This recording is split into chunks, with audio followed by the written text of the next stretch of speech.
She became an adorable 5-year-old child, but the baggage she carried was a bottle of poison for suicide. Welcome to the tragic life of a child spy, someone about to step into the tiger's den to deceive the most terrifying villain in the Empire. On a stormy, rain-lashed night, inside a cold study, the powerful Duke Paul summoned the little girl number 001 and looked down at the tiny child. He spoke in a praising tone. She was the most outstanding of this batch of trainees, and he bestowed upon her a name, Isa. Along with that name came a suicide mission. Infiltrate House Cross, the family that possessed the power of ice, by posing as their missing daughter. The old Duke smirked as he schemed. No one would suspect that a 5-year-old child was a spy. He did not forget to threaten her. If there was any risk of being discovered, Isa had to end her own life for the benefit of this family. Her mission was to act perfectly, to become such a precious child that Duke Cross would be willing to keep her within his sight. The door to the room closed.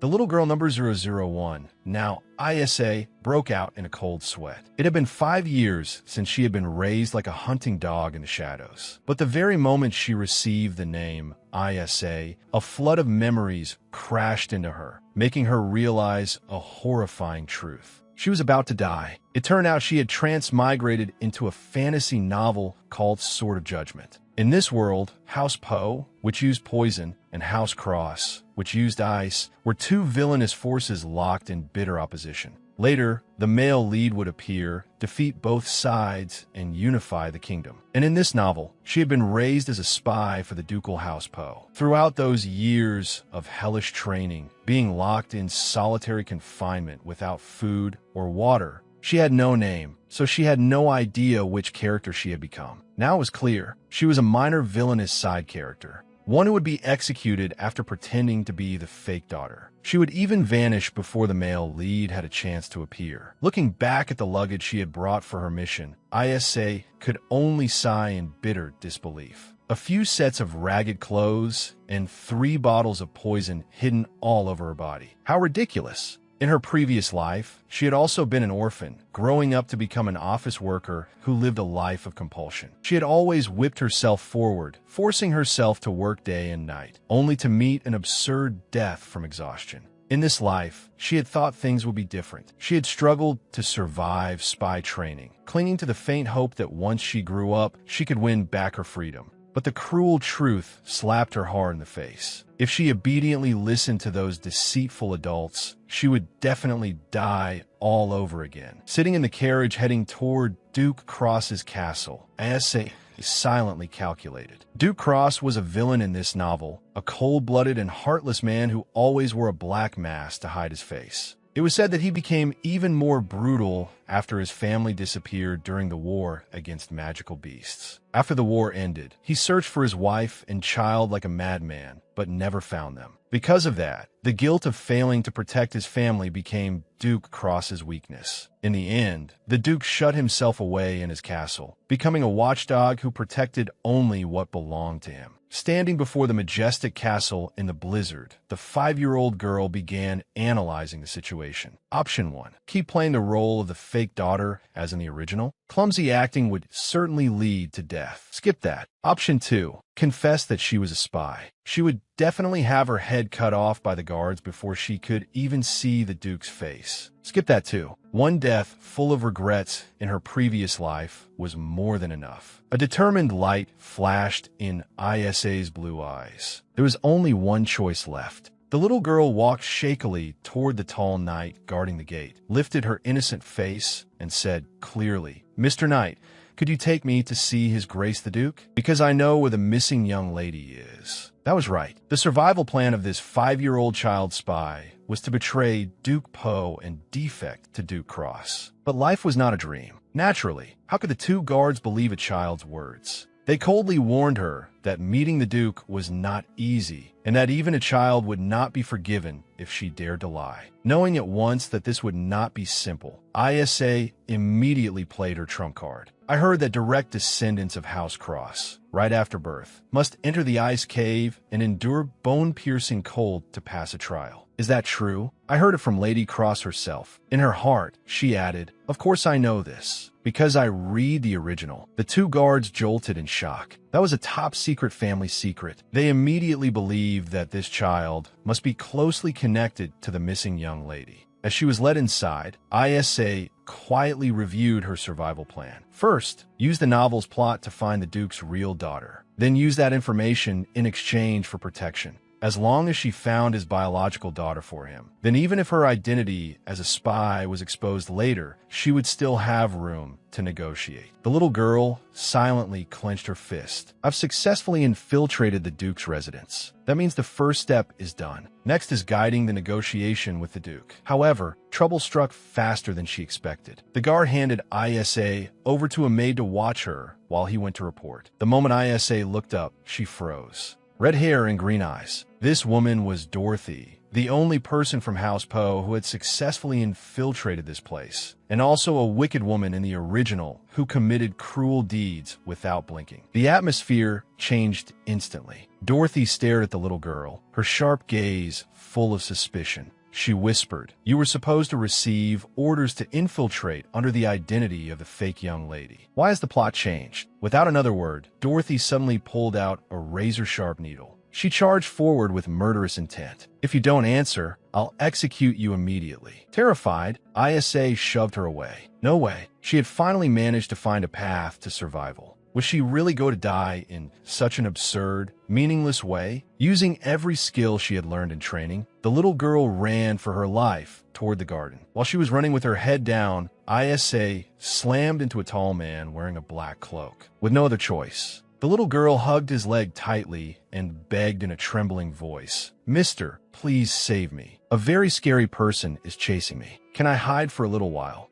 As soon as she finished speaking, Dorothy rushed over. "Mr. Gardner, have you seen a 5-year-old child run past?" Dorothy did not forget to make up a story, saying that the girl was a suspicious person who dared claim she knew information about the young lady's whereabouts. The moment he heard the phrase, "missing young lady," the murderous pressure radiating from the hooded man became suffocating. Isa squeezed her eyes shut. "This is the end. He'll definitely hand me over." But then the man's deep, cold voice sounded. "I haven't seen any child. Go search elsewhere." After Dorothy left, the man lowered his gaze to the little girl hiding behind his cloak. In a stern voice, he asked, "Do you really know where the young lady is? If this is a joke, then you've gone too far. So tell me the truth." Isa swallowed and decided to play her role to the end. "Yes, actually, I was once in the same orphanage as the young lady. But somehow, I was the only one who managed to escape." The man was shaken. "Where is that orphanage?" Knowing the fish had taken the bait, Isa began negotiating. "I grew up in the orphanage. I have no family or friends. If the bad people find out I revealed the secret, they'll hurt me. So in exchange for the young lady's location, I want the Duke to protect me." The man pondered for a moment, then stood up and said, "All right, I understand what you mean. Follow me.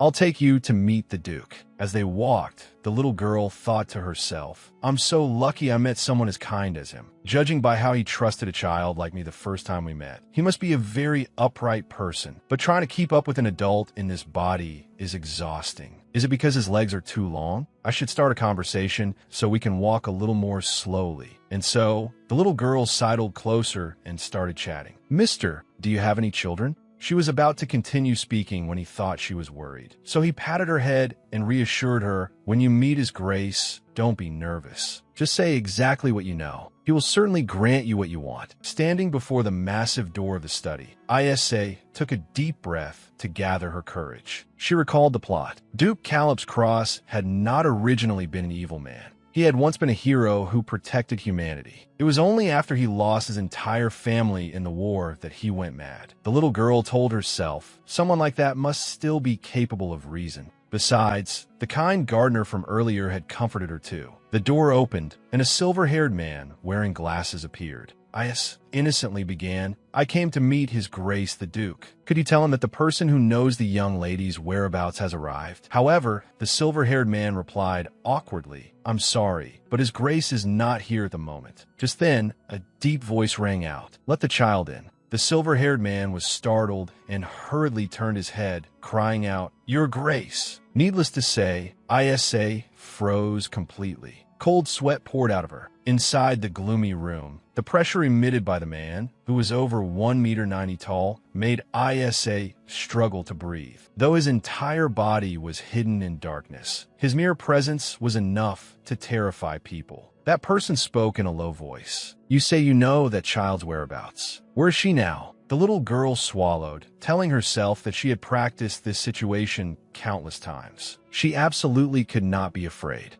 Isa firmly looked up and asked, "If I tell you where the young lady is, can you agree to grant me one request?" Duke Cross's blazing red eyes flashed in the darkness. "I swear it in the name of House Cross." However, the 5-year-old girl shook her head and refused that oath. "I want a proper legally binding contract." Heavy pressure from the Duke descended on her. "Are you saying you do not trust the oath of House Cross?" Isa was startled and terrified, but the little girl could not give up. "I'm an orphan with no one to rely on. The only thing I can trust isn't someone's oath, but a legally binding contract. For someone like me, raised as a spy since birth, even if I died, no one would care. So words that can change, depending on the situation, are useless to me." Isa continued explaining, "I won't make an unreasonable demand. I also know my place. That's why I want to negotiate with you." Before she could finish, the Duke agreed, but he also gave a chilling condition in return. If the young lady was not at the place the little girl pointed out, she would pay with her own life. Isa nodded and accepted without the slightest hesitation. The little girl's only condition was, "Until I come of age, I want you to find me a legal guardian to keep me safe. That is all I need."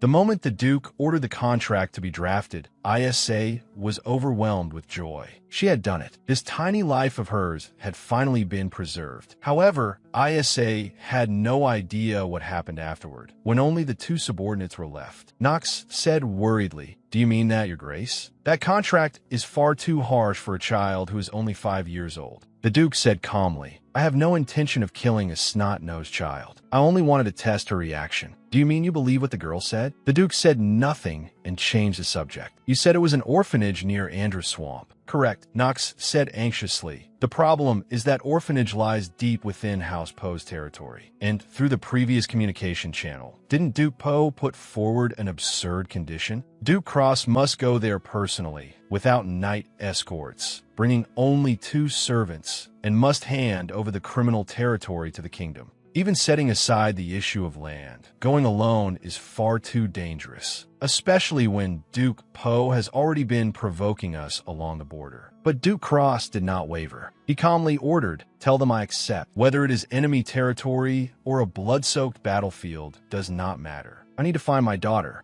Looking at his master's resolute back, Knox could only hold his forehead and sigh. He understood all too well that whenever family was involved, the Duke lost all reason. Besides, the child Isa's appearance was far too suspicious. She had even pointed them directly toward House Poe's lair. Could she be a spy planted by House Poe itself? News that Duke Cross was preparing to enter enemy territory alone to find his daughter spread throughout the castle. While biting into a piece of bread, Isa calculated anxiously. "At this rate, there's someone I'm starting to worry about. Speak of the devil, and he shall appear." An ice-cold hand grabbed Isa from behind. It was Dorothy. The red-haired spy smiled sinisterly. "You successfully lured the Duke in a House Poe's trap. Impressive." She tightened her grip on the little girl's shoulder and whispered, "Now we've outlived our usefulness to His Grace Duke Poe. We'll be eliminated soon." Isa clenched her fists. Memories of Duke Poe's cruelty flooded back. If Duke Cross really went alone, he would certainly be killed by Poe without leaving a trace. And of course, to silence all loose ends, every spy planted here,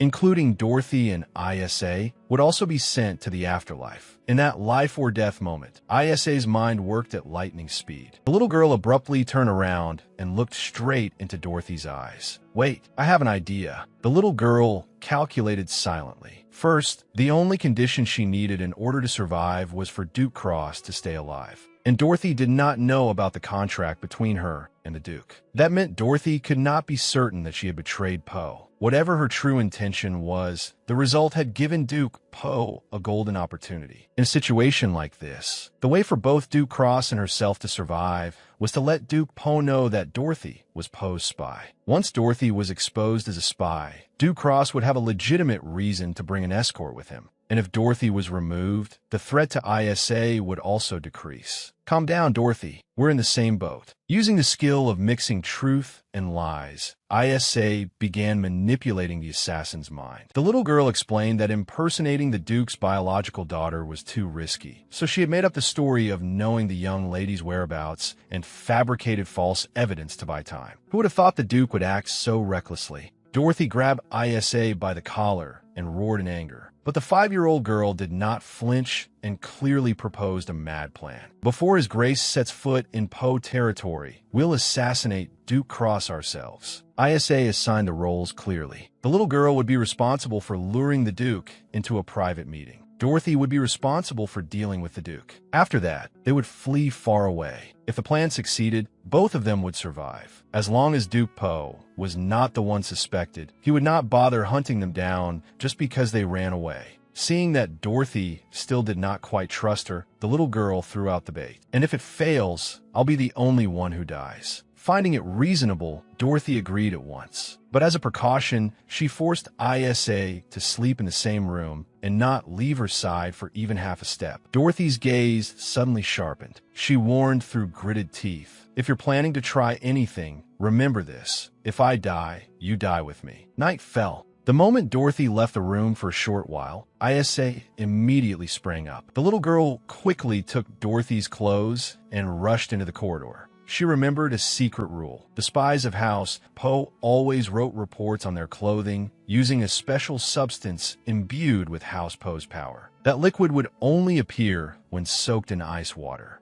Just like what she was doing now. Letter by letter, the words slowly appeared. Dorothy. As long as she left this physical evidence here, someone would surely report upward, and Dorothy would be caught. The plan was perfect. Now she only had to sneak back to her room before Dorothy returned, and it would be done. ISA had just breathed a sigh of relief when a voice suddenly startled her. "Kid." Right behind her stood the enormous figure of Duke Cross, his blazing red eyes staring down at her. "What the hell are you doing?" Faced with that terrifying pressure, the 5-year-old girl trembled and made up an extremely childish excuse. "I was just drawing map at night." Duke Cross said nothing and merely held out his hand. But that made the little girl terrified, reminding her of Duke Poe's demonic hand back at the training camp. Yet contrary to every guess, the Duke held out a basket of sandwiches. Sitting on a stone bench in the night, the Duke asked coldly why she had been washing such a loose, oversized set of clothes. ISA continued lying, saying that she had accidentally angered an old lady and wanted to wash the clothes to make up for it. Hearing that, he seriously warned her not to do it again, because it would affect the family's dignity. Seeing the Duke calmly hand her a handkerchief to wipe her mouth, a childish longing suddenly welled up in ISA's heart. He believed her clumsy lie. He protected her.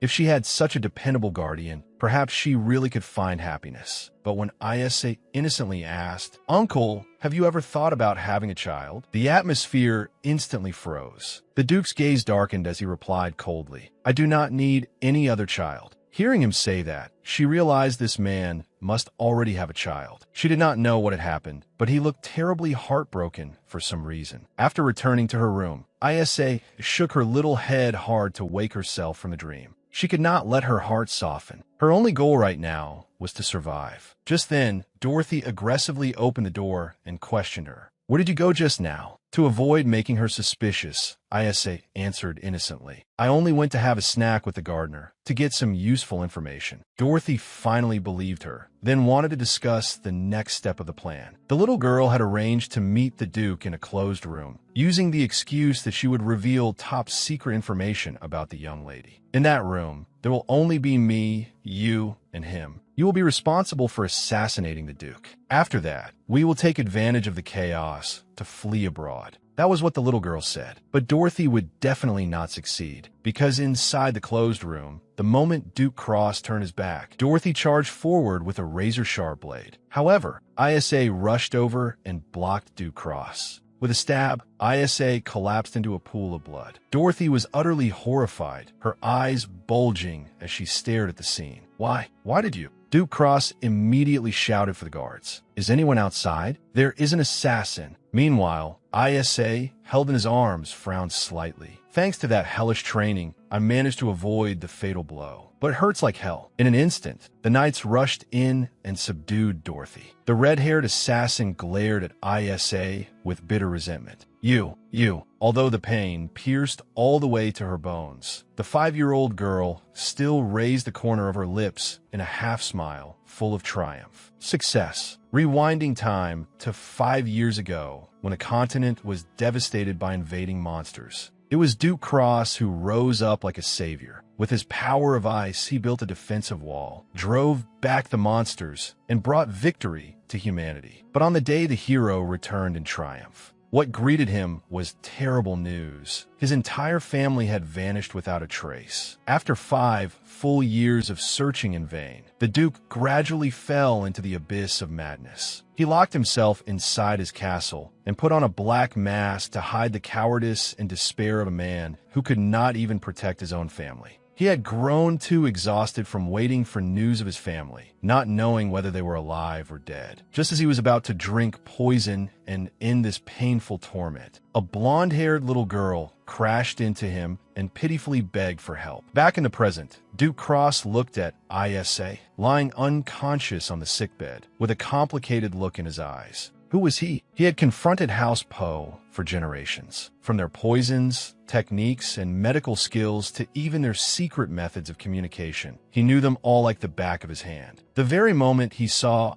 Isa busily dipping the garment into the basin of ice water, he already knew the girl's identity as a spy. But what bothered him was why a child would risk her life to such an extent. Based on their contract, the girl clearly wanted to survive more than anyone. Or is this Duke Poe's plan? When his hand was about to touch Isa's neck, the Duke suddenly paused. Or perhaps the child wanted to betray House Poe and seek protection from him. No matter what her true goal was, thanks to that act of blocking the attack, Duke Cross now had an excuse to capture the assassin Dorothy, as well as a legitimate reason to take an escort of knights straight into enemy territory. He decided to keep this child by his side and observe her further. At that moment, Isa slowly opened her eyes. "Why did you act so recklessly?" the Duke suddenly spoke, startling the little girl into sitting up. "If it had been off by even a little, your organs would have been destroyed and you would have died." Hearing the Duke say that, the little girl knew her plan had succeeded perfectly.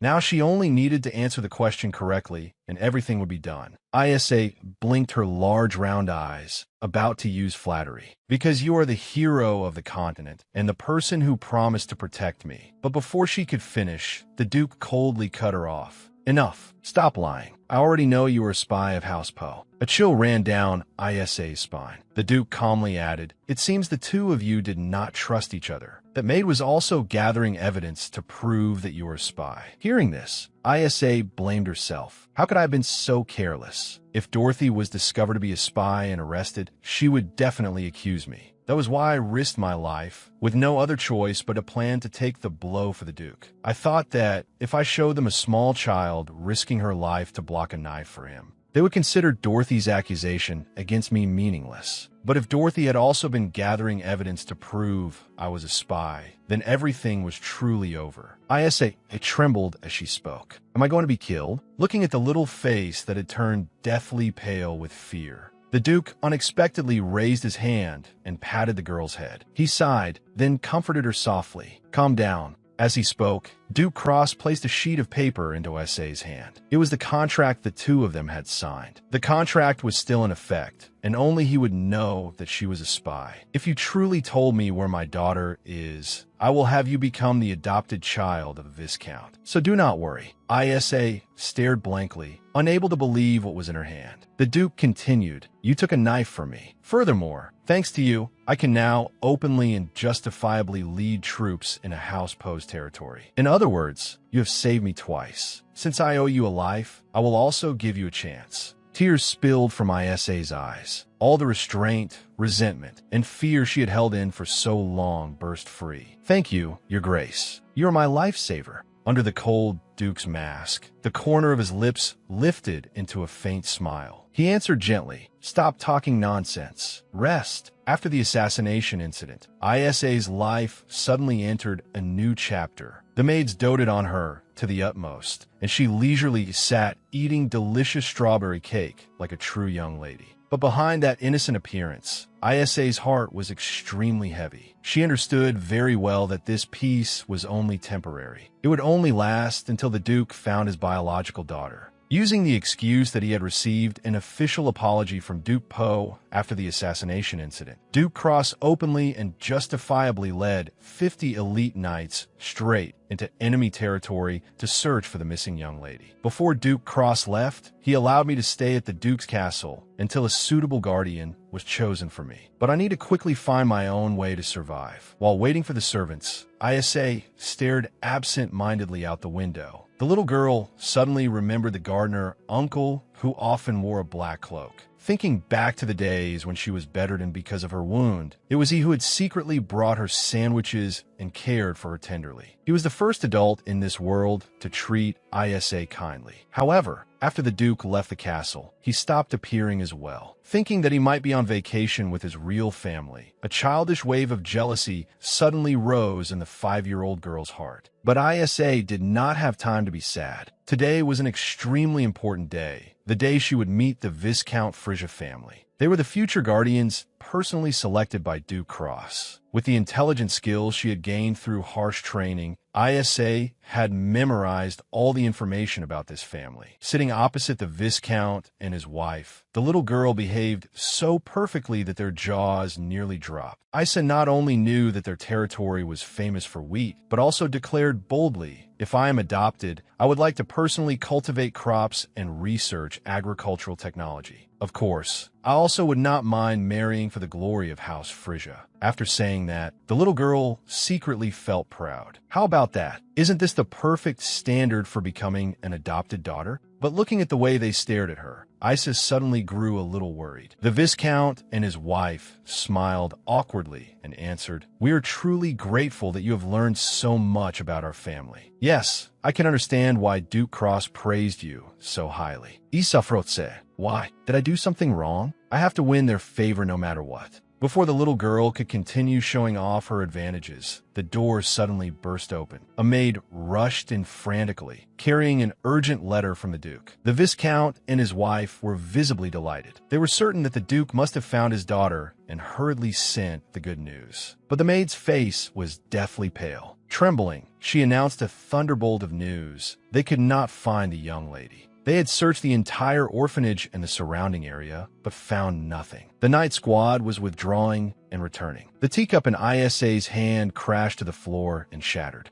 The little girl's heart skipped a beat. She could no longer hear anyone calling her. At the same time, in the ruined wasteland near Andrew's Swamp, the sky was dyed a brilliant blood red. Duke Cross stood silently amid the rubble, tightly gripping a torn child's sock stained with mud. Around him was a dead land, a place where humans had never set foot. A cold thought echoed in the Duke's mind. If that child was truly here, just as Isa said, then her chance of survival was zero. There was nothing left at all. Duke Cross turned and ordered the knights to withdraw. His back looked so lonely and desolate that it was haunting. He had once been a hero, the shield that protected the entire continent. Yet he could not protect his own family. He locked himself behind a mask because of his cowardice, desperately clinging to the faint hope brought to him by a child. But now that hope had been completely extinguished, my reason to live has disappeared. I no longer even have the right to live. The Duke's hand clenched tightly, his body sinking into endless darkness. I must end this right now. That is the only way for me to atone. Meanwhile, Isa was running like mad. The original story had completely changed. The missing young lady was supposed to be found at the orphanage, but now there was no trace of her at all. The contract protecting her was still in effect because she had provided the location.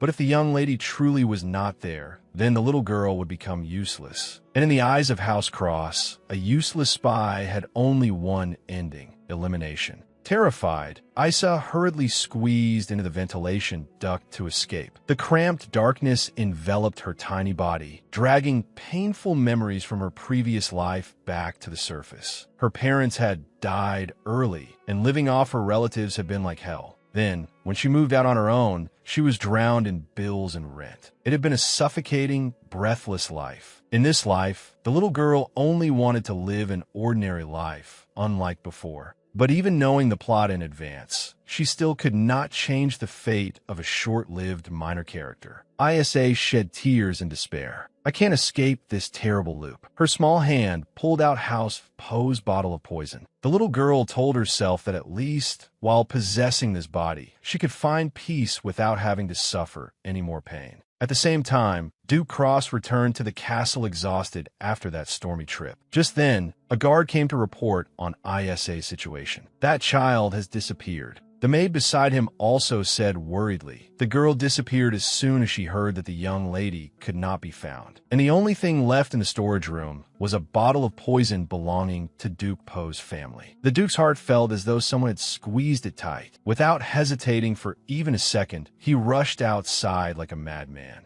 The Duke hastily threw on a black cloak and ran desperately through the vast garden. Isa, if you're there, answer me. It's me. It's the gardener uncle. His hoarse, panicked voice echoed through the dark night. His despair at not finding his daughter had made him forget that the 5-year-old child had also bet her entire life on that information. He remembered the image of Isa trembling yet bravely proposing a deal. He remembered the relieved smile of the little girl when she thought she had found a path to survival. And yet now, he had unwittingly pushed her to the brink. The girl had been so afraid that she would rather choose death than face his wrath. What have I done? That child, Isa, is only a 5-year-old child. Duke Cross covered his face and spoke helplessly. I am sorry, Isa. So please. And then a young voice rang out. Gardener uncle. The Duke immediately snapped around. In a hidden corner behind the bushes, he saw a small figure curled up. Isa said in despair, I've done too many wrong things. I was going to die. Isa whispered softly, Uncle, I'm so scared. I want to live. Those words awakened the Duke. Even though there were thousands of reasons to give up his life, when he saw that small figure, he began to want to live so that he could protect this child. The Duke gently reached out his hand.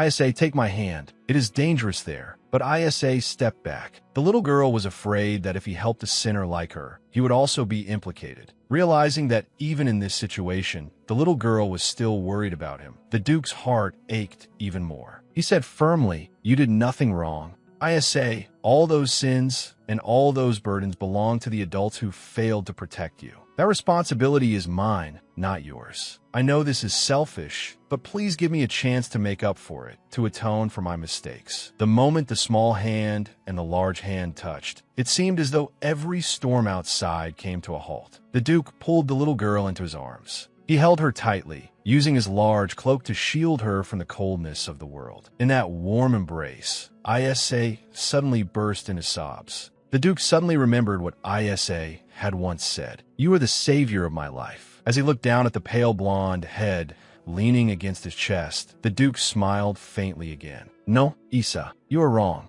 The one who was truly saved in this moment was me. In her days, Isa sank into a beautiful dream. It was a dream where her parents from her previous life were still alive and singing her to sleep. It was so warm that she only wished she could stay there forever. But then it turned into a nightmare. Her cold mother asked her, Where's the young lady? Isa instantly woke up. What entered the little girl's eyes was the ceiling of a luxurious, magnificent bedroom. And sitting right beside the bed was a handsome man with no flaws from any angle. Isa blinked blankly, needing several seconds before she realized that the man gently feeding her soup was the kind gardener uncle. After finishing the meal, Isa asked seriously why she had not been thrown into prison yet. She knew very well that she had committed a grave crime and was also a spy. She should have been executed long ago. The man smiled gently, told the little girl to calm down, and presented a scroll sealed with red wax. Read it yourself and see what it is. Isa's pupils widened to their limit. It was an adoption application. The man looked straight into the little girl's eyes. His deep, warm voice rang out. Isa, become my daughter.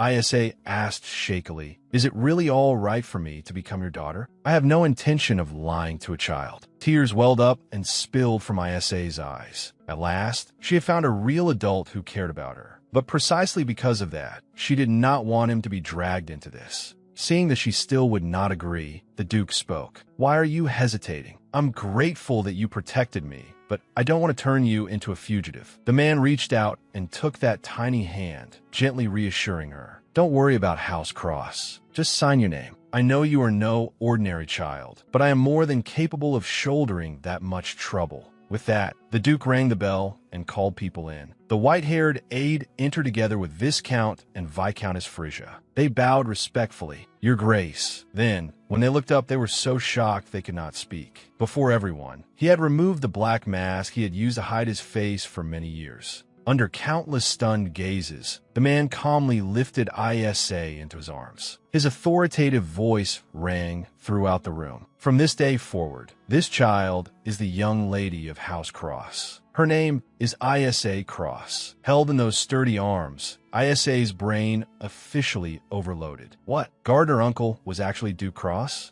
Sitting obediently in the Duke's steady embrace, Isa's mind began piecing everything together. That was right. How could an ordinary familiar gardener freely come and go to take care of someone suspected of being a spy without anyone daring to stop him? Looking at her adoptive father's flawlessly handsome face, Isa silently blamed herself for being too slow on the uptake. She had struggled so hard to escape the original plot, yet in the end, she still became the Duke's adopted daughter. If there was one thing different from the original story, it was Duke Cross standing before her. He was not the villain from the original work, but the person who would cherish her most in this world. While Isa was enjoying that peace, the entire Cross Castle was in an uproar. The maids chattered excitedly, all of them thrilled to see His Grace's peerless beauty beneath the mask for the first time in 3 years. Even so, they could not help wondering why he would adopt a lying child, someone who had dared deceive them about the whereabouts of the true young lady. Had longing for his daughter made the Duke lose his senses? The gossip stopped only when the head maid sternly snapped at them, demanding that everyone obey absolutely and treat Isa as a true mistress. Not long after, in the study, the atmosphere between the Duke and Knox was stretched taut. Knox could not remain calm. He questioned his master's insane decision. Adopting a spy from House Poe right when the Kingdom of Doctora was eyeing their borders was a suicidal move. Knox pressed him sharply. "Are you allowing pity to cloud your reason? Why must it be that child?" Facing such fierce opposition, the Duke's blazing red eyes lowered. "Saving that child. Aside from that, I have no other choice left in my life. I have devoted my entire life to protecting this land. But now I have no family left. I am exhausted, Knox. To me, that child appeared like salvation.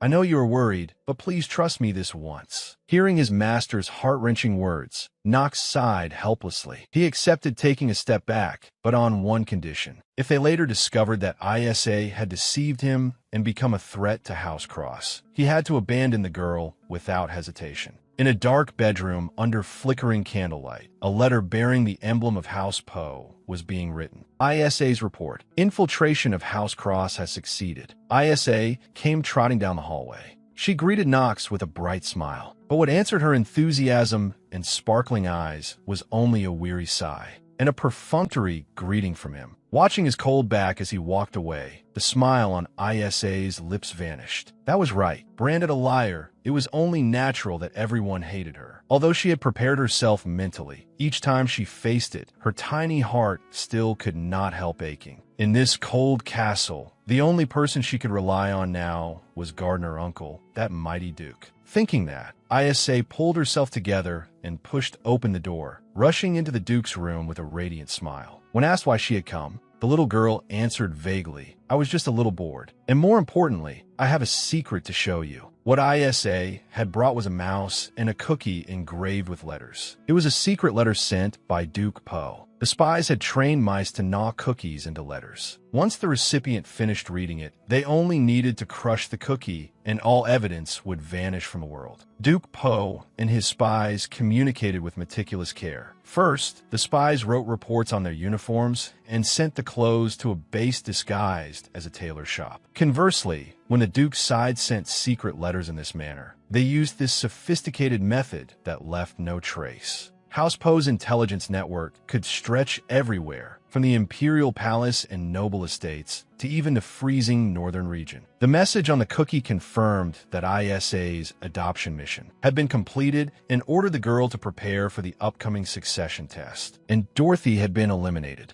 The cruel truth was like a bucket of cold water slapped straight into Isa's face, dragging her out of her brief, warm illusions. Dorothy may not have been a good person, but for her to be erased from this world so silently that now only Isa remembered her existence was far too sorrowful. Seeing the cookie message, the Duke's expression darkened. "This is a letter Duke Post sent to you." Seeing that, Isa whispered anxiously to herself, "Even though he already knew who I am, was I too obvious? Besides, they even mentioned the succession test. There is no way he would not feel sensitive about that." The fact that House Cross had to find an heir after losing all of his family was a wound in his heart that had never healed. The little girl blamed herself for being too thoughtless and reopening his pain. But the moment she called out to him, the Duke crushed the cookie into 100 pieces with his bare hand. Have those bastards lost their minds, sending such cruel words to a 5-year-old child? When a servant escorted her back to her room on the Duke's orders, Isa's eyes remained fixed on his figure. He was not angry because of her. He was angry on her behalf. The feeling of being protected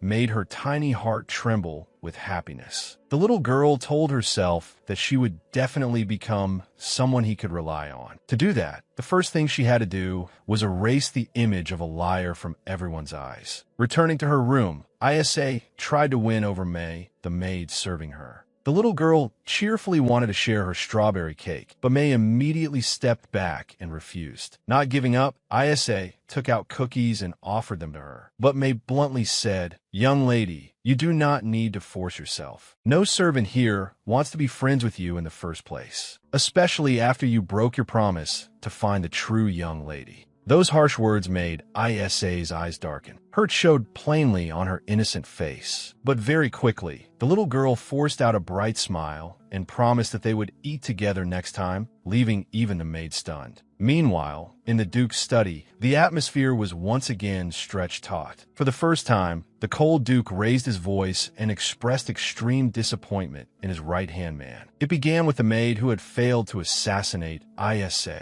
She had died in the dungeon before they could interrogate her about anything. The torturer sent to the dungeon had also committed suicide immediately afterward. Every clue had been cut off far too neatly. The Duke changed the subject. "You know the succession competition is about to be held, don't you? The forces in the shadows are beginning to move. You must tighten security more than ever. And your highest priority is to protect Isa at all costs. Because at the upcoming succession test, I intend to officially introduce Isa as a member of the family." In the dining room, the Duke suddenly announced, "I will officially introduce you at the upcoming heir selection ceremony." His words made the little girl, who had been eating, flinch slightly. She knew the rules well. To become the heir of House Cross, one had to pass 3 tests, and possessing ice magic was an overwhelming advantage. After all, the highest duty of this family was to protect the people from monsters. Only direct bloodline descendants possessed this power. At present, with the Duke's family missing, no one was truly suitable. Isa wondered whether an adopted child like her, who had no magic, was qualified to participate. But the Duke gently dispelled her worries. He wanted to use this major event to officially acknowledge her as his daughter before the family vassals. That way, from now on, no one would dare treat the little girl badly again. So he knew everything about her being isolated in this mansion. Isa's heart suddenly felt strangely warm. The little girl thought to herself that she could endure everything as long as he stood on her side. The next morning, the Duke had to leave for the northern front to subjugate monsters. So he came to lift Isa into his arms and told her to look for Nox if she needed anything. So that was why he was dressed so warmly. In that case, she would be alone for a while. Seeing the little girl sigh,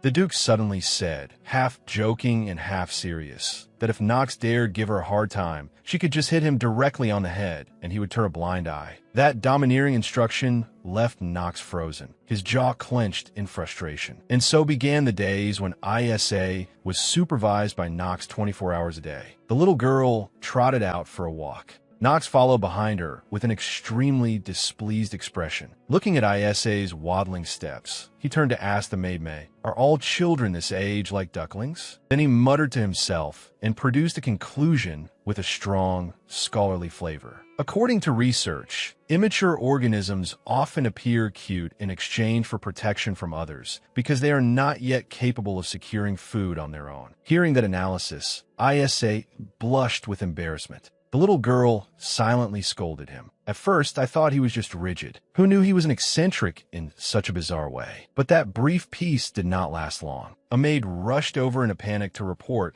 that Marquis Lily had arrived without any prior notice. Isa searched her memory of the original plot. Marquis Lily was from a branch family of House Cross, famous as a flashy, frivolous nobleman who reeked more of high society than of a knight's virtues. And most importantly, he only showed his face here when the Duke was absent. Before anyone could invite him in, the Marquis entered on his own with a fake smile. "I was merely passing by and thought I could come pay my respects. But where is the Duke?" When Knox answered coldly that his grace had gone to subjugate monsters, the man even pretended to be surprised. Clearly, he had deliberately come to poke his nose into the family's succession matters while the master was away. Sensing trouble coming, Isa quietly stepped back, intending to slip back to her room. But unfortunately, the Marquis's son suddenly ran over and crashed into Isa, knocking her to the floor. Instead of helping a child up, he glared, dusted off his own clothes, and scolded her. "Why were you standing in the way so insolently?" Seeing him walk around the Duke's mansion as if this were his own home, Isa was furious. But if the little girl got angry and argued, she would only turn herself into a laughingstock. At times like this, it was better to endure a little. So she put on a bright smile and said, "I apologize. I was not watching where I was going." But this boy laughed nastily. "If you want to apologize, kneel down and beg for forgiveness." Knox immediately said coldly, "Lord Tex, this young lady is the princess of House Cross's main line." The name Tex Lily made Isa freeze. Wasn't this the person destined to become the Duke's next heir in the original novel? After learning Isa's status, Tex not only showed no respect, but even sneered mockingly. "An adopted child like you can never become the heir. After all, House Cross has no need for a useless person. Without ice magic." Isa struck back, "But you don't look like an heir either. A narrow-minded child like you is not fit to inherit this family." To prove his strength, Tex furiously raised his hand. A sharp stream of freezing ice magic surged straight toward Isa and Knox. Pointed ice formed and stabbed directly into the floor, radiating a bone-chilling murderous aura. Standing behind Knox, Isa widened her eyes without the slightest fear. Tex gave an arrogant, smug smile and asked, "See, do I still look petty now?" The little girl looked straight into his eyes and declared clearly, "His Grace the Duke is respected not because of his ice power, but because he uses it to protect everyone. But you only use it to threaten the weak." Being lectured by a snot-nosed child, Tex flew into a rage and was about to attack, but Knox intervened in time. The pressure from him made Tex's face turn pale. Knox warned through gritted teeth, "Even if you are people of House Lily, if you dare touch the young lady again, you will not be able to bear the consequences." At that moment, Marquis Lily finally appeared with a fake smile. It seems this retainer is quite loyal. Then, as he brushed past, he whispered into Knox's ear, "Once our Tex comes of age and takes over as the head of the family, I will have to personally re-educate the subordinates on their manners." Knox was unafraid and smiled scornfully. "I will remember your words." The old Marquis left in anger, not forgetting to leave behind a contemptuous remark. "Insolent fool." As soon as the old Marquis left, Isa accidentally picked up a fountain pen that had fallen from his pocket. On the body of the pen was engraved a single name, Luz. That name struck Isa like a bolt of lightning. According to the original novel, Duke Cross's family had once consisted of 5 people. But all of them had disappeared mysteriously, leaving only the Duke behind. His second son, Lucas, had once been kidnapped by a human trafficker and sold to a circus for an exorbitant price. And the name of that cruel trafficker was Luz. That meant Marquis Lily and the trafficker Luz were either accomplices, or they were the same person. The old man coveted the heir's seat while heartlessly kidnapping his own cousin's biological son. Her original plan had been to reconnect the locations of the missing children one by one and inform the Duke. But the young lady's location had differed from the original work she knew, and in the end, he had failed to find his daughter. That was why the little girl hesitated. If the information she had differed from the original story once again, then not only would she certainly be thrown out this time, but the Duke would have to suffer heartbreak all over again. Looking at the bright yellow shoes that the Duke had personally put on her feet, Isa could feel the boundless love he held for his lost children. The little girl made up her mind. Because you have helped me so much, Uncle, I will not hesitate anymore, and I will do everything to protect you. Meanwhile, Knox was still extremely angry because of the insolence of the Lily father and son. If the Duke had not, no, if at least the young masters had been here, an incident like today would never have happened. Young Lady Isa had handled the situation unexpectedly well. In just a fleeting moment, she had displayed true nobility. Had His Grace seen this potential in her when he decided to adopt her? If that child could truly become a great source of strength for him, then perhaps I, too, could finally let go of some of my lingering regrets over the young masters. While lost in thought, he suddenly discovered a small mouse with strange blue footprints on the floor. Remembering what the Duke had once told him about Duke Poe's spies often using mice to send messages, Knox immediately followed the trail. The footprints led straight to Isa's room. The door swung open. Knox froze when he saw Isa bent over, writing something with blue ink smeared all over her hands. Before the little girl could say anything more, Knox's hand clamped tightly around Isa's small wrist. "What are you writing?" Meanwhile, while the Duke was subjugating monsters, he received urgent news from Knox, sent through a magic orb. The message written inside said only this: the secret meeting place between Isa and Duke Poe has been discovered. I am on my way there. Without the slightest hesitation, the Duke ordered a spatial gate to be opened immediately. "We must return to the mansion right now." The atmosphere inside the carriage was terrifyingly silent. Isa secretly glanced at Knox, who sat opposite her with an icy expression. The little girl thought to herself that he must be very angry with her. Rewinding time to a few hours earlier, Isa knew that when the Duke was away, her authority was greatly restricted. She needed to find Lucas, the son of House Cross, who was being held captive at a circus. But how could a child go there on her own? And so Isa decided to use a cat-like trick to drag Knox into it. She deliberately used blue ink to write coded messages on her clothes, forging and imitating the method used by House Poe's serpent spies. Just as expected, Knox immediately fell for the trap. When he saw the blue ink stains and the message arranging a meeting at the circus staff warehouse, he immediately believed without question that Isa was a fake spy deliberately showing off her achievements. He growled, "Let's go, fake young lady. We're going to the circus together." Although she had achieved her goal, Isa could not help shuddering at Knox's killing intent. She told herself that she had taken advantage of his feelings. So if he glared at her now, she deserved it and had to endure it. They stopped at a Healy circus. From the outside, the place was bright and colorful, filled with lively performances. But Isa knew very well that it was only a facade for illegal activities, from monster trafficking to kidnapping and human trafficking. Amid the chaotic crowd, Isa seized the moment when Knox let his guard down and quickly slipped into the dark corners. Hearing Knox anxiously call her name from afar, the little girl could only apologize inwardly. Her top priority right now was finding Lucas.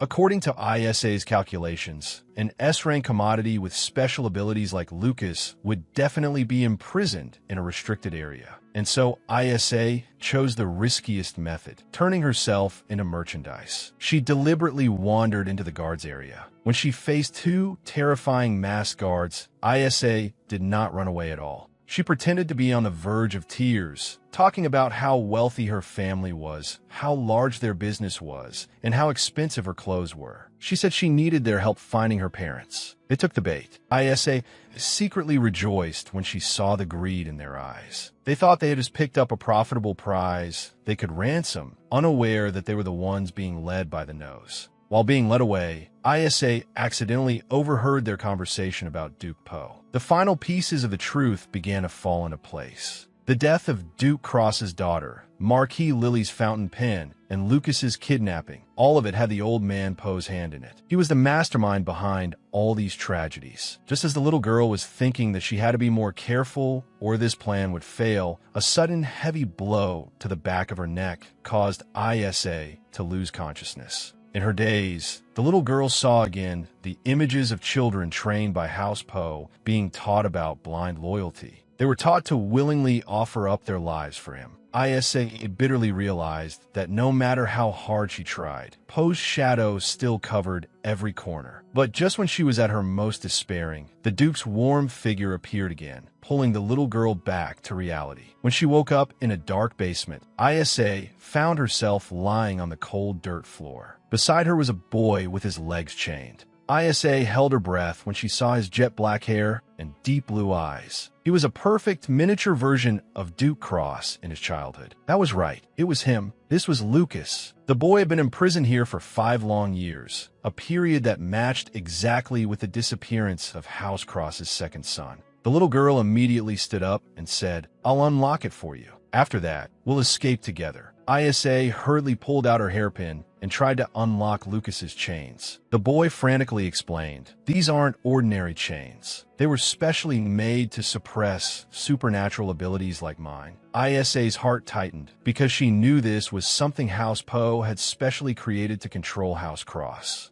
Back when she was in House Poe, the little girl had undergone training to open this shackle within 5 seconds. If she failed, she would die. Thanks to that experience, Isa quickly succeeded in unlocking the shackle. But when she eagerly tried to lead Lucas away, the boy's expression darkened. "Did Duke Po send you here? If not, why can you open this?" Isa panicked and tried to explain, but she accidentally called Lucas by name. That made the boy's face darken even more. "You know my name, don't you? First, they sent adults to torture me, and now they sent a clumsy brat like you. How ridiculous. You're Duke Poe's spy, aren't you?" Isa anxiously explained. "What? I'm not a spy or anything like that." But a whispering voice beside her ear made her freeze. "Can you really say with confidence that you are not? No matter how much favor you receive from the Duke, and no matter how hard you try to resolve your past, as long as you are a born spy, you can never escape it. Doesn't it seem as though everyone around you already knows?" No, that was not true. At least one person was not like that. That person trusted her, truly loved her, and treated her like his own daughter.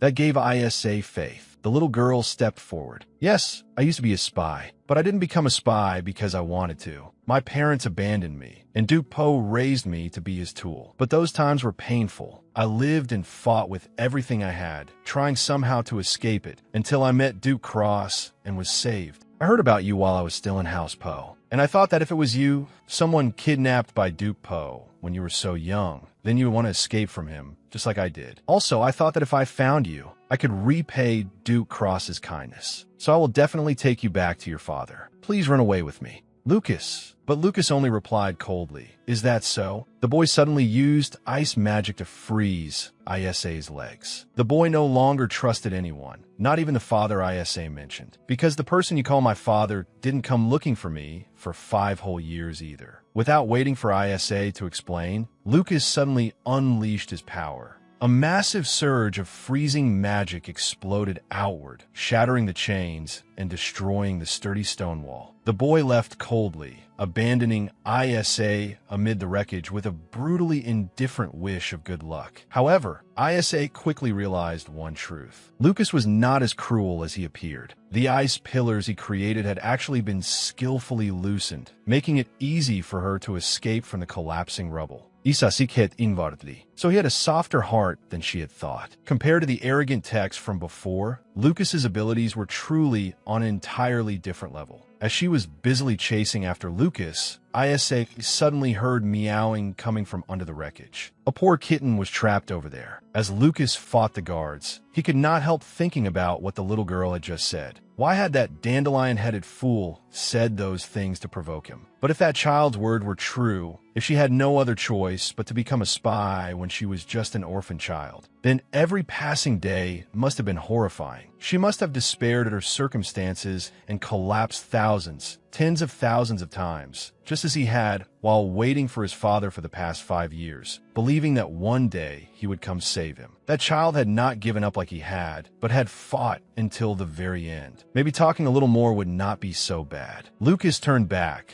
just in time to see the little girl stop without the slightest hesitation to save the kitten, despite the danger lurking around her. This made him deeply confused. The boy shouted, "Idiot, what are you doing here?" instead of running away. Isa awkwardly explained, "Well, there's a cat here." But right at that moment, a dark shadow suddenly appeared from behind. An assassin raised a sword high and stabbed toward Lucas. Isa screamed in terror, "Lucas, watch out behind you!" Blood splattered across the scene, signaling an ominous turn. In a dark corner of the circus, Knox was facing the kidnappers. They shamelessly offered him a price of 5,000 gold for information about the blonde-haired girl's whereabouts. Knox curled his lips in contempt. He knew perfectly well that this was an old, worn-out trap set by House Poe's minions. But just as the negotiation grew tense, a subordinate came rushing over with terrible news. The S-rank experiment had lost control and was rampaging, destroying everything. Knox froze when he sensed an extremely powerful pressure enveloping the space. There was no mistaking this cold energy. It was the ice magic of House Cross's direct bloodline. He wondered in shock whether the missing young master, gone for so long, had actually been in this hellish place all along. Knox quickly rushed inside, and seeing ice everywhere only confirmed the suspicion in his heart. But right then, the black cloaked figures appeared again, surrounding Knox and intending to silence him. But an even more terrifying killing intent swept in. The door collapsed,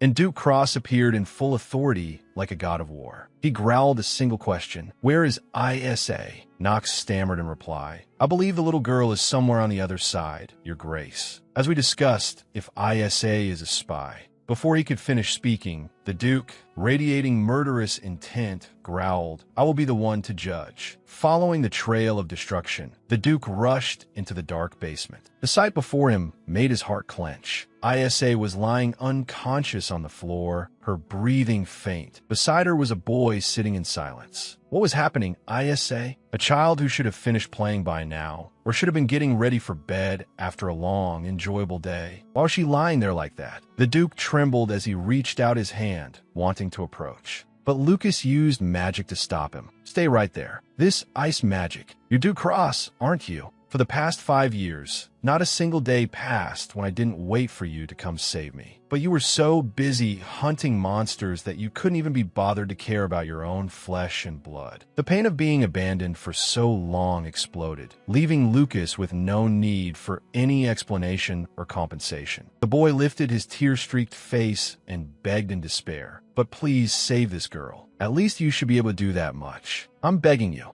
Meanwhile, at the Cross Mansion, the atmosphere was strangely peaceful. The maid May was standing pensively beneath the sunset. She recalled the days when she had cared for the young masters from the moment they were born, and the unbearable pain when the Duke's entire family disappeared overnight. May had once hated Isa, thinking the little girl was a fraud who had stolen the place that should have belonged to those pitiful children. But now, looking at the empty table, May suddenly felt her heart sink. She wondered whether Isa was also only a 5-year-old child, and whether she had been too harsh on her. May decided to prepare strawberries, Isa's favorite dessert, as a silent apology. But at that very moment, a maid rushed in and announced, "His Grace has returned with young Master Lucas." "But young Lady Isa, she's gravely injured." Inside, the Duke and Knox stood frozen before the sickbed. The doctor trembled, lowered his head, and delivered the cruelest announcement. "I am sorry, but the young lady has breathed her last." Isa lay there, her small face deathly pale, her eyes tightly closed as though she had fallen into a long sleep from which she would never wake. The room, once luxurious, was now wrapped in a gloomy, suffocating atmosphere. Lucas could not believe his own hands, because only a few minutes earlier, Isa had clearly still been smiling and talking to him. The doctor choked as he explained. Perhaps the young lady was fully aware of her critical condition, but still forced herself to act strong, smiling and saying she was fine, simply because she did not want the young master to worry. Lucas sobbed. "You liar, I say. This isn't true. Open your eyes quickly." During the 5 years his family had been scattered, the Duke had imagined thousands of scenarios for the day they would reunite. He had thought about how much pain he would feel and how he would make it up to them. But he had never expected this sight. He had regained his son, only to lose Isa.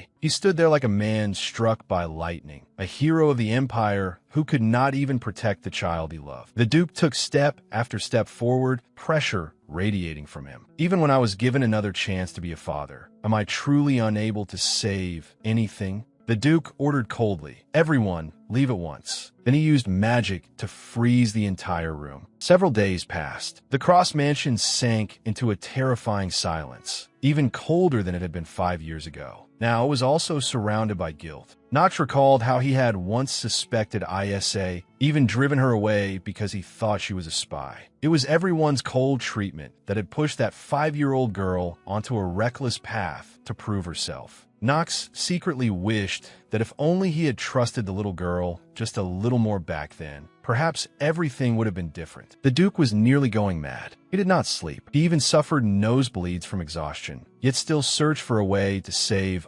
Isa at any cost. But despair continued to drown the Duke every second. "I am truly pathetic." Meanwhile, Lucas brought dandelions to her sickbed every day. The boy whispered, "Everyone says you're dead, but I don't believe it. Duke Cross and I, all of us, are searching everywhere and doing everything we can to heal you. So please wait just a little longer. There are still so many things I want to know about you." The boy sadly wiped away his tears with his hand and promised, "I'll come again tomorrow. When I come, please wake up and talk to me. Good night."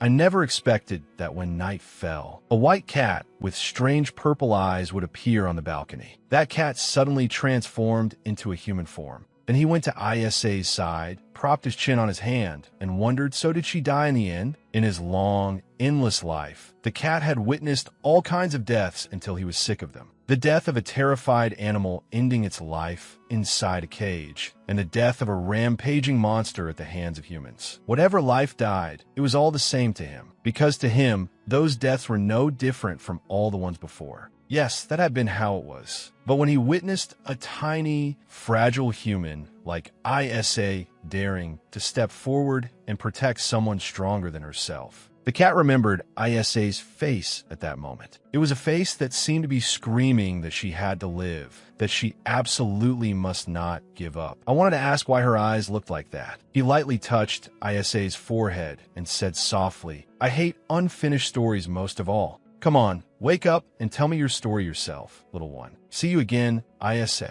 In the deep darkness of the void, Isa found herself surrounded by shapeless shadows. A voice rang out with great interest. "You brought back something rather interesting from your trip to the Duke's mansion." The only thing the little girl clearly remembered was a set of stark white teeth bared in a bizarre grin. But just as the darkness was about to swallow her, a dazzling light rushed in. A boy with shimmering silver hair appeared and gently touched her forehead. He smiled and said, "You'll know my identity soon enough." Then he vanished with a farewell. "See you again, Isa." Then Isa woke up on the sickbed and called softly, "Uncle." The Duke could not believe his own eyes. He stared in shock at the child, now healthy, lying on the bed. Lucas, beside her, immediately ran over and hugged the little girl tightly. His whole body trembled uncontrollably. The doctor standing nearby could not believe his eyes and exclaimed in a shaking voice. The young lady's heart had clearly stopped, and yet now she is abnormally healthy. This is truly a miracle. While waiting for the doctor to examine her, Isa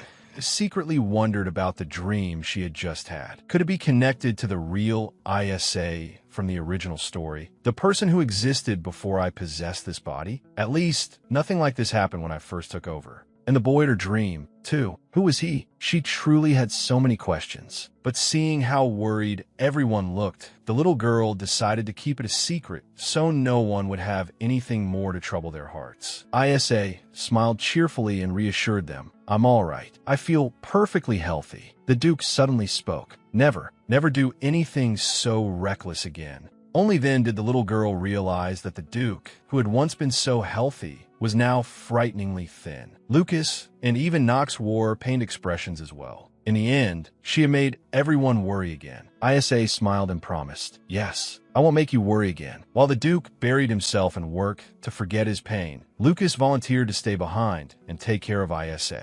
But the boy said nothing, making the atmosphere somewhat awkward. So Isa tried to find a topic to talk about. "Lucas, who brought these flowers?" He replied coldly, "I did. Is there a problem?" Isa asked awkwardly, "Oh, I was just wondering, why dandelions instead of bright, colorful flowers?" Lucas answered calmly, "Because your hair always fluffs up like a dandelion. By the way, I heard Duke cross-adopted you." That question made her guess inwardly. So this was what he wanted to ask. Everything at the circus had been so chaotic that they had not had a chance to talk. From Lucas's point of view, it was completely understandable that he was angry. While he had been kidnapped, a girl of unknown origin had been adopted as the Duke's daughter. On top of that, he still believed Duke Cross had abandoned him. He must have felt an even greater sense of betrayal. Seeing the little girl looking so gloomy, Lucas could not hold back anymore and pinched her soft cheeks. Lucas said shyly, "I'll accept you as my little sister. But why do you keep calling me by my name instead of calling me Big Brother?" "Of course I was angry when I heard you had been adopted as my little sister, because it made me think Duke Cross had completely abandoned me. But I don't want to destroy the happiness you worked so hard to find, because you saved my life. So I'll accept you as my family. Do you not want to be family with me?" Isa stammered, not knowing how to explain. Although she was in the body of a child, inside she was an adult. The little girl felt a little embarrassed about calling little Lucas Big Brother. Because she was too shy, Isa changed the subject and asked him to read a book to her. Lucas was bashfully about to say something when a servant suddenly came to call him outside. Just as he turned to leave, an embarrassed voice rang out, "Big Brother Lucas." That call instantly turned the cold young master as red as a ripe tomato. He hurriedly fled the room to hide his shyness. However, the moment he stepped out the door, the smile on Lucas's lips vanished. He faced his father. A cold air enveloped the hallway as their eyes met. Lucas gave a cold snort, then brushed past his father like a stranger. The Duke turned back sadly, his entire figure sinking into deep darkness. Isa, inside the room, witnessed it all. She realized that between the Duke and Lucas, the rift between them still seemed very deep. They would need time to clear up their misunderstanding. A knock on the door pulled the little girl back to reality. The Duke spoke, asking, "How is your body feeling?" The little girl immediately answered with full energy, "I feel better than ever." The Duke smiled in relief. Good. Seeing the Duke like that, the little girl suddenly felt guilty. Although in the end, I'm very happy Lucas was found. I nearly caused his grace another deep wound. But I hate even more the thought of disappointing him with uncertain information. The Duke suddenly hugged the little girl tightly and said in a choked voice, "Thank you for finding Lucas. And I'm sorry for letting you fall into danger. Once again, everything is all right. More importantly, shouldn't you clear everything up with Brother Lucas?" Just then, Nox and May appeared and bowed their heads. "We sincerely apologize, Lady Isa."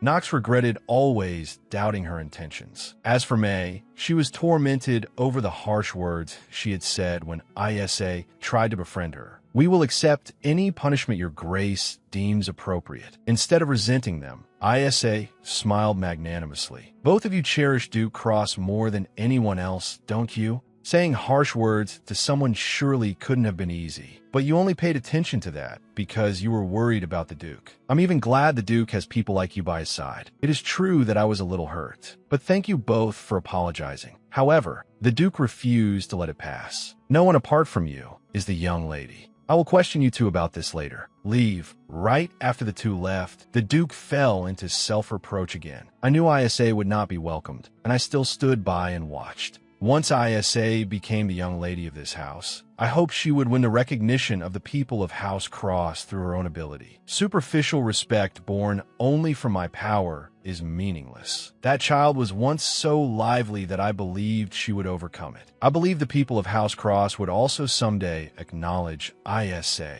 Why was I so foolish? The Duke turned to advise Isa. "When something like this happens, be a child and come tell me. You don't need to try to endure everything alone. "Isa, you are my daughter." The little girl felt warmth in her heart. "Yes, from now on I will." The selflessness of a 5-year-old child made the adults ashamed. Knox quietly asked May, "What does the young lady like most?" That small question marked the beginning of a new relationship, one in which Isa was truly loved as a member of the family. Meanwhile, at Marquis Lily's mansion, Tex was struggling to train in ice magic. But the cruel old Marquis was not worried about his son at all. He only cared about the heir's seat. He covered Tex's mouth and threatened that he was not allowed to fail in the upcoming selection. As it turned out, Tex's ability was completely fabricated. He had to rely on a special drug that could create ice magic for a short period of time. But that drug was gradually running out. There was only enough left for 1 week. In order to seize House Cross, the old Marquis decided he would go meet that man, the one behind those bizarre pills. Isa was now not only a thorn in his eye, but also a target that had to be eliminated at all costs. After her period of recuperation ended, Isa's life at the House Cross mansion changed completely. Knox and May were no longer as cold as before and had opened their hearts, caring for the little girl in every small way. Even Lucas gradually adapted a life there. However, there was one crack that still could not be mended: the relationship between the Duke and his son. At dinner, the atmosphere suddenly became tense when the Duke announced that both Isa and Lucas would participate in the heir selection test tomorrow. Isa was extremely surprised because he had once said he would only introduce the little girl. The Duke explained in a low voice, "Marquis Lily is eyeing this position. Since his son suddenly awakened an ability, I want Lucas to participate to protect the family. Not only that, this is also an opportunity to formally present your return to the family." But the Duke did not know that this proposal had touched the boy's deepest pain. Lucas slammed the table and shot to his feet. His dark blue eyes were filled with resentment. "What is so great about this damned family that you were willing to throw away your own family for it? I was an idiot for thinking you might have remembered me, even a little." After saying that, he ran back to his room. Isa quietly followed to comfort Lucas, then listened to him tell her about the 5 years he had spent imprisoned at the circus. There he had been tortured and used as an experimental subject. More painful than anything were the brainwashing words of the cunning Duke Poe. He often read newspapers to Lucas, deliberately showing him images of his father busily hunting monsters while forgetting the child rotting away in a dungeon. He planted the thought in the boy's head that Duke Cross would never come to save him. Because of that, Lucas had completely lost faith in fatherly love. He intended to withdraw from the competition, believing he had no ability and not wanting to be a tool for a heartless father. So he decided he would catch that human trafficker to take revenge and that he would definitely find his mother and older brother. When she heard him mention that the cruel human trafficker's name was Luz, Isa suddenly froze. The memory of the fountain pen she had picked up from Marquis Lily's pocket came back clearly. The name Luz was engraved on it as well. If Lucas had seen Luz, and her guess was correct, Isa immediately asked if he remembered what the man looked like. He had brown hair and yellow eyes, and he gave off an air of greed. The day of the competition finally arrived. Security was tighter than ever. Marquis Lily appeared with a triumphant expression, but his son Tex was trembling nonstop. It turned out that, in order to fake ice magic, he had taken too many forbidden drugs and was suffering side effects. Isa walked over with the bearing of a true young lady. The little girl stared straight into Tex's panicked eyes, then gave a razor-sharp warning. "You look a little different from usual lately, so I thought I should ask. It seems you accidentally ate something you shouldn't have, didn't you?" Marquis Lily, standing beside him, began to break out in a cold sweat. He could not believe that a 5-year-old child could see through his family's life-or-death secret. To divert attention, he began mocking Isa as useless because she had no ice ability. However, Isa only smiled and replied, "Thank you for your concern, but there is something you still do not know." At that moment, a small but authoritative figure stepped forward. "This is Lucas Cross, Duke Cross's second son. He will also participate in this competition." Seeing Lucas, Marquis Lily nearly collapsed. He wondered in shock how the child he had once sold to the circus while wearing a mask could possibly be standing here. He comforted himself that he had hidden his identity very carefully. But Lucas's presence was a painful slap to his ambitions. With no way to retreat, he leaned close to his son Tex's ear and gave a cruel order through clenched teeth. "Listen carefully, Texas. The survival of our family depends on you. If you get the chance during the competition, kill Lucas." The test officially began with the challenge of subduing a huge, shaggy monster. Lucas immediately displayed the caliber of direct bloodline talent by unleashing skillful ice techniques, causing the crowd to praise him endlessly. But the decisive moment, Lucas suddenly froze. Terrifying memories of being tortured as an experimental subject in the circus flooded back. They made the boy tremble and lose focus. Seeing Lucas in danger, Isa quickly used a fishing line to trap the monster's leg. The little girl intended to help Lucas score points, but the despicable Tex interfered. He used magic to freeze Isa's shoes, causing the little girl to fall and become unable to move. Tex shouted smugly, "Stand aside and watch, you little brat," taking advantage of the moment when Lucas was panicking and Isa was pinned in place. Tex rushed forward and launched an extremely powerful magical attack. However, because he had taken too many drugs, his ability erupted wildly. He could not control it, causing the monster to be frozen to the point that it shattered. Although victory in the first round went to the genius of House Lily amid the cheers of those who did not know the truth, Isa was not discouraged at all. The little girl looked toward Lucas with eyes full of worry and silently promised she would get revenge in the next round. This battle had only just begun. What will Isa do to help Lucas overcome his psychological trauma? And how will the secret of Tex's pills be exposed? Don't forget to like, subscribe to the channel, and turn on notifications to watch the next explosive developments.